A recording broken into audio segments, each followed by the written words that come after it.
चलो कहानी सुनते हैं कि सभी श्रोताओं को मेरा नमस्कार। आज की कहानी है माँ की ममता तो अनमोल होती है और पिता का प्यार वो तो सबसे अनूठा होता है। इस कहानी को पूरा जरूर सुने और अपने माता पिता के संघर्ष और त्याग को समझें और उन्हें प्यार सम्मान देने में कोई कमी न छोड़े। माता पिता की छाया में ही जीवन संवरता है।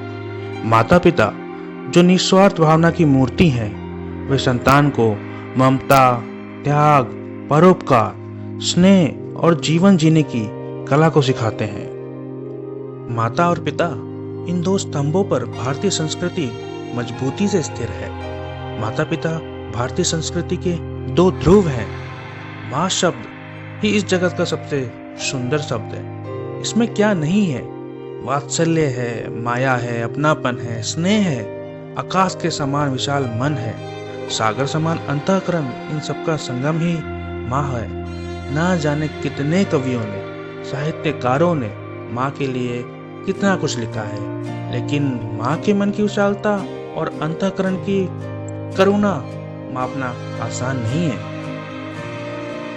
परमेश्वर की निश्चल भक्ति का अर्थ ही माँ है।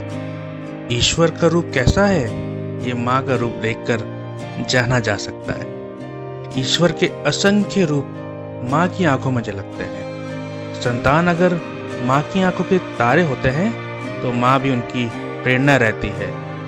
कुपुत्र अनेक जन्मते हैं पर कुमाता मिलना मुश्किल है। वेद वाक्य के अनुसार प्रथम नमस्कार माँ को करना चाहिए। सारे जग की सर्व संपन्न, सर्व मांगल्य, सारी सुचिता फीकी पड़ जाती है माँ की महत्ता के सामने। सारे संसार का प्रेम माँ रूपी शब्द में व्यक्त कर सकते हैं। जन्मजात दृष्टिहीन संतान को भी माँ उतनी ही ममता से बड़ा करती है जितना कि वो अपने दूसरे बच्चों को करती है, क्योंकि माँ की ममता बच्चों में फर्क करना नहीं जानती, वो तो बस प्यार करना जानती। एक दृष्टिहीन संतान अपनी दृष्टिहीनता से ज्यादा इस बात पर अपनी दुर्दशा व्यक्त करता है कि उसका लालन पोषण करने वाली माँ कैसी है, वो कैसी दिखती है। वो देख नहीं सकता, उसे व्यक्त नहीं कर सकता, लेकिन आप अपनी माँ को देख सकते हैं। अपने प्यार और आदर को उन्हें महसूस कराने में कोई कमी ना छोड़ें। माँ को देखने के लिए भी ना दृष्टि चाहिए होती है। आंखें होते हुए भी माँ को ना देख सकने वाले बहुत मिलेंगे। ईश्वर का दिव्य स्वरूप एक बार देख सकते हैं, मगर माँ के विशाल मन की थाह लेने के लिए बड़ी दिव्य दृष्टि लगती है। माँ के बारे में मैं जितना भी कहूँ कम ही होगा।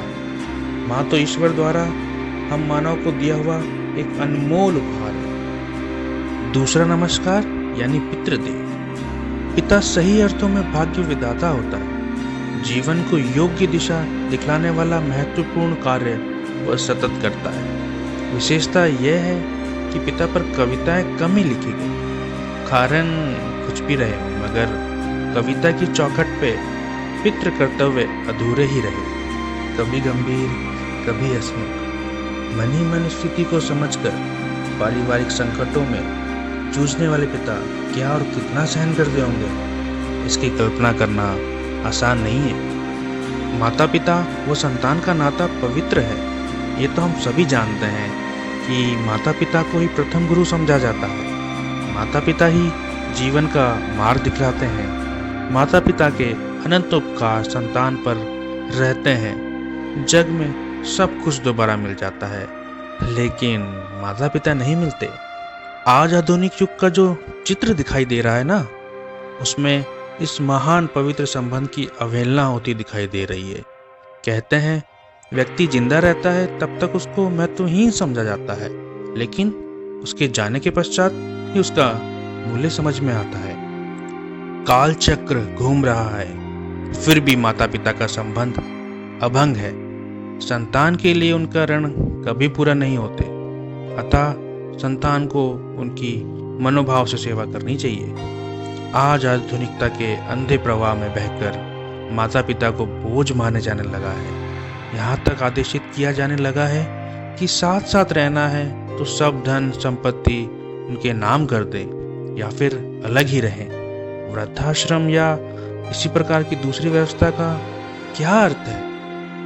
वह भी एक जमाना था जब श्रवण कुमार जैसे पुत्र ने अपने अंधे माता पिता की सेवा में अपने प्राण न्यौछावर कर दिए। आधुनिक श्रवण कुमार आधुनिकता के आकर्षण में धन कमाने की अंधी दौड़ में वृद्ध माता पिता को जीवन के अंतिम दौर में अकेले रहने को विवश कर रहे हैं। माता पिता की छाया में ही जीवन संवरता है। माता पिता जो निस्वार्थ भावना की मूर्ति है, वो संतान को ममता, त्याग, परोपकार, स्नेह और जीवन जीने की कला सिखाते हैं। माता पिता की सेवा और उनकी आज्ञा पालन से बढ़कर कोई धर्म नहीं है। पिता पुत्र संबंधों का सबसे बड़ा स्वरूप भगवान राम और दशरथ के उदाहरण से मिलता है। पिता की आज्ञा को सर्वोच्च कर्तव्य मानना और उसके लिए स्वयं के हित और सुख का बलिदान कर देना भगवान राम के गुणों में सबसे बड़ा गुण माना जाता है। और इस आदर्श ने करोड़ों भारतीयों को इस मर्यादा के पालन की प्रेरणा दी है। आज की इस कहानी से आप लोगों ने भी माता पिता के स्वरूप को महसूस किया होगा। इस कहानी को लाइक करें और अपने दोस्तों के साथ शेयर करना ना भूलें। ऐसे ही बेहतरीन कहानियाँ सुनने के लिए इस चैनल को सब्सक्राइब जरूर करें।